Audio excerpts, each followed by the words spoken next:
Hello everyone, how's it going? In this video, we're going to go over Gotham's demo. Palantir came out with this video yesterday where they went over their Gotham, which is their defense and military organization application. Let's get started and go over this. This is very mind-boggling, very interesting. I'm going to try to give you my reviews at different stages of their applications and try to give you a little bit of the background of their artificial and machine learning aspects. Let's get started. So the title of the presentation is, Can we deter the next great war? Here they're trying to show you how Palantir is going to be used by the government officials for the military to avoid a major catastrophe. Let's get started. As a notional example, an escalation could start with something as simple as the Chinese military conducting a routine exercise in the South China Sea. To see the full picture and make tactical, operational, and strategic decisions, the US and allied forces rely on Palantir.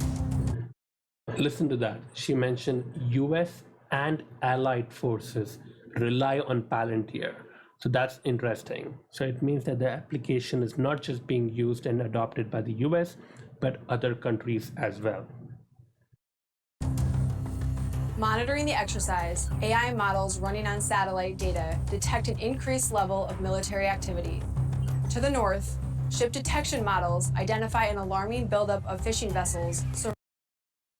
So it's able to detect ships, and not just ships, it's also detecting the density of ships, and it's able to compare the amount of data based on previous information. And anything other than that is creating an anomaly, it's raising triggers for the authorities. Surrounding a major Taiwanese port.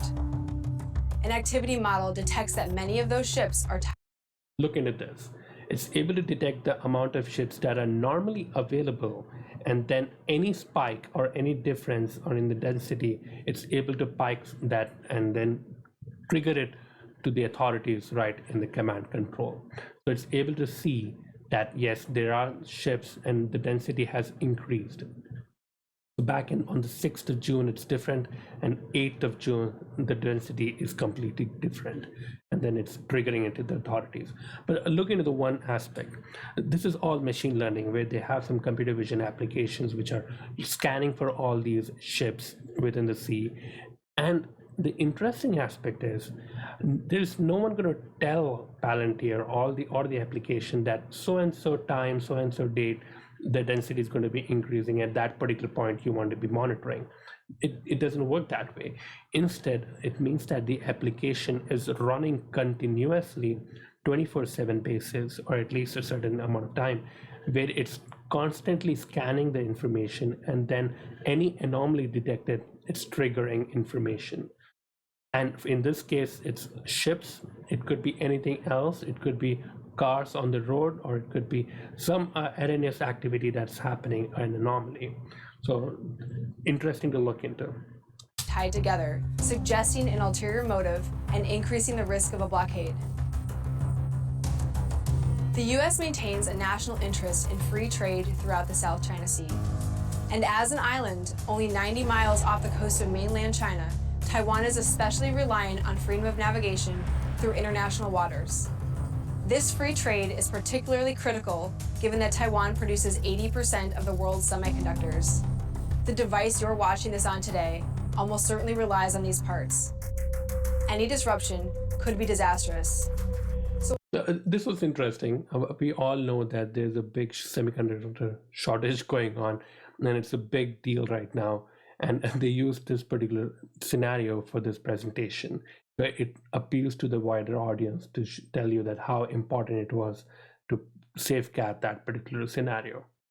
So as the team watches closely with partner nations, a new alert comes in from.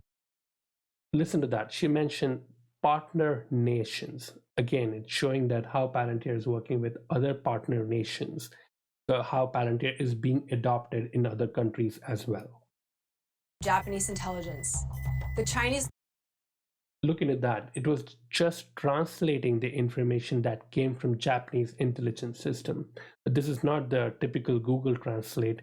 This has to be pretty accurate, especially in terms of military organizations. But what's going to happen next is very much more interesting. Liu Yang destroyer has gone dark, and isn't showing up on intelligence feeds. The ship had previously been docked at a southern naval base, but AI models detect that it's now missing.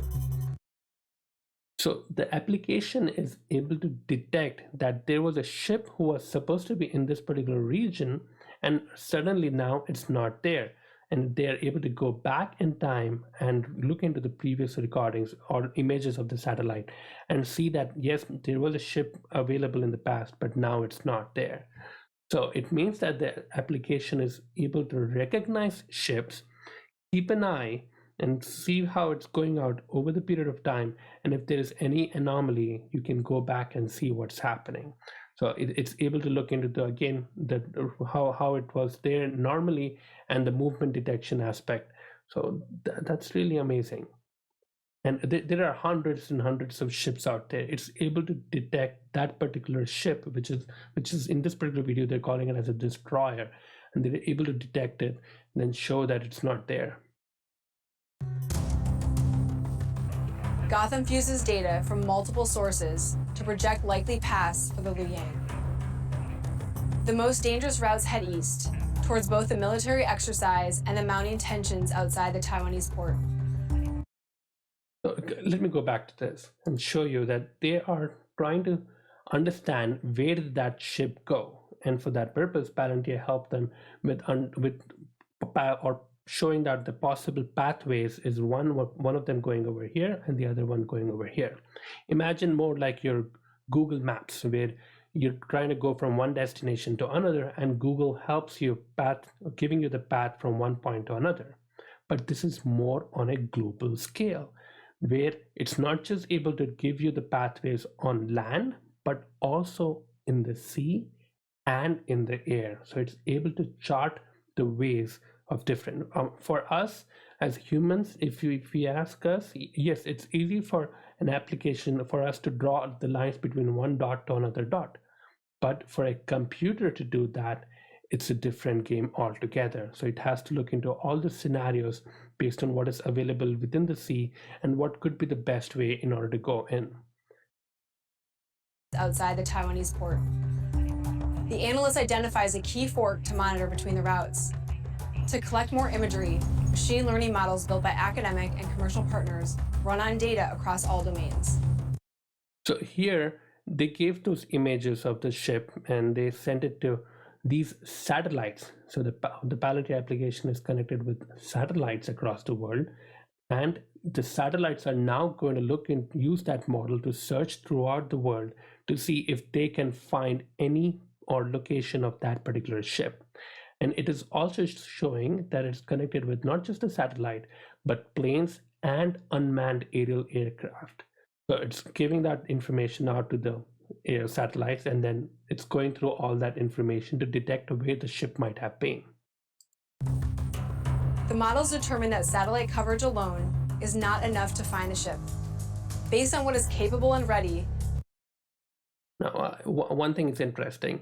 It came back saying that the satellite was not able to detect the ship, which is also very interesting, because the way artificial intelligence or machine learning works is it's able to recognize or detect objects, but it does so in levels of accuracy.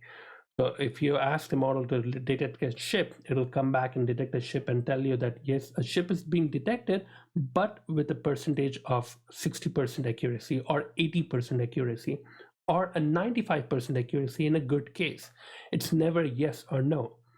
So it detects it with a level of accuracy, which means that the model is able to cancel out the negative or the false positives. So at any instant, there are hundreds and thousands of ships that are floating across the ocean and on the world.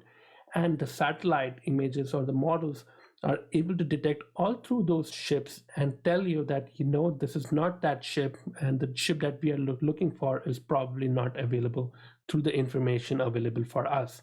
And then it's giving out different other options of how you can explore this. The system recommends a few alternatives. The best option is an aircraft from Okinawa. Before finalizing the selection, it said the best option was an aircraft from Okinawa. That means that the application has access to all the available resources, including the aircrafts, and then whenever whatever is needed, whatever is close by, is able to use and deploy it right away. Analysts deploy the latest micromodels, trained to avoid incoming threats, identify military equipment, and detect military ships. This is interesting. So before the aircraft flies out, they are initializing whatever model detection. Model is nothing but the AI model that they are looking for, the threat avoidance, the equipment detection, the ship detection. So they have adopted all those models that they need, and they're deploying it onto the aircraft. And like that, they have different they're talking about other 58 models available here. And here they're going over other models that could be used. Now, in this particular scenario, they're trying to look for a ship, but tomorrow they could be looking for a car, or it could be some other object of interest. So the model is they're able to choose the model they are using. And that's a very good use of AI in this particular scenario. The unmanned aircraft receives its mission. Look into this aspect. So the application was able to look into all the given scenarios, give the best running scenario for the analyst to look into, and then it's sending out all the requests to other agencies or other authorities to approve so that things can move forward. And prepares for takeoff. Time is ticking, and they need to find the ship quickly. As the aircraft departs, video streams back to headquarters in real time. A ship identification model detects the dimensions, speed, and weapon system. The ship detection model, the AI model, is able to detect the ship, the speed, and the weapon systems that's available on the ship. And that's something very, very, very interesting to look into. Of the destroyer headed north. An analyst back in the operations center verifies the detection, which confirms the Liu Yang is on the most dangerous path and is only a few hours away from the potential blockade. The commander is briefed on the fast developing situation and examines several human and machine-generated courses of action that have been jointly tested and developed in past exercises and simulations. This is very interesting. Now, they are able to, once you have all the scenarios in position, now it's also giving, so it's not just helping in the analysis aspect, but now it's also helping in the actions analysis, where it's giving out all the three options available. So reinforcement using a naval base, freedom of overflight, freedom of navigation. And it's giving the indication of how much time this operation might take. So this operation will take about 19 hours, which is long. This will take about 1.5 hours, but it's also high risk. And this operation will take 6 hours, but it's more feasible. And so it's giving you different scenarios.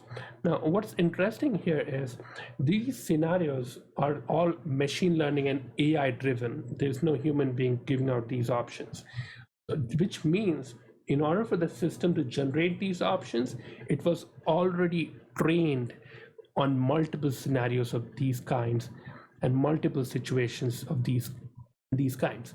Especially if you're using an application like this in government and in these military organizations, you have to be highly, highly accurate in your suggestions, which means that the data have been trained, tested, tried several times with high accuracy, and only then government organizations will even adopt to use something like this. So this is very interesting. The first option involves sending reinforcements to a nearby base, which may take too long. The second option is to send a manned aircraft over the fishing vessels, which could introduce unnecessary risk. The third option is a freedom of navigation operation, which means positioning an American or allied ship closer to the developing situation. This option appears to have the highest probability of success with the lowest risk. Joint forces decide. Look into this. It's looking into all those options and giving the civilian safety review, feasibility risk review, secondary validation. So it's doing all the job for the analyst making it very easy for them to make decisions. And for us, or for the person who's using it, it's just a dashboard giving out a very user-friendly indication. It's almost like playing a game where you have all your weaponry systems, all your analytical features available for you, and then based on the situation, you can choose what is the best in that particular situation. But this is in real life and for a real world organization. All this is on the front end, which means that the Palantir application is doing all the hard work in the back end with all the machine learning data-driven models. To task an American ship. Once the choice is selected, a task order is submitted, and the American ship quickly alters course. The team watches closely as the operation progresses, and as the American ship approaches, the fishing vessel blockade begins to disband, and the So it's able to constantly or simultaneously monitor the ship density in one location while they are having the action model going through the other scenario. Liu Yang continues north without incident.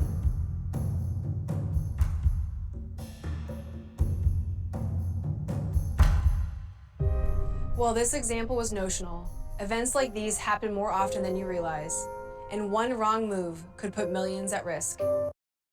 This point which she's talking about, one wrong move can put millions in risk. That's a very strong and very bold statement, where they're talking about how the application is very, very, very accurate.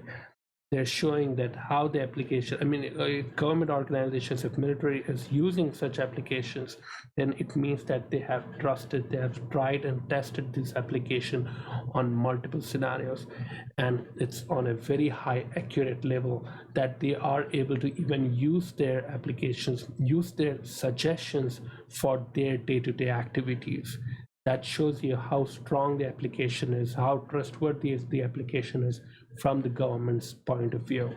So very interesting to look into, an amount of effort and hard work that might have gone into this.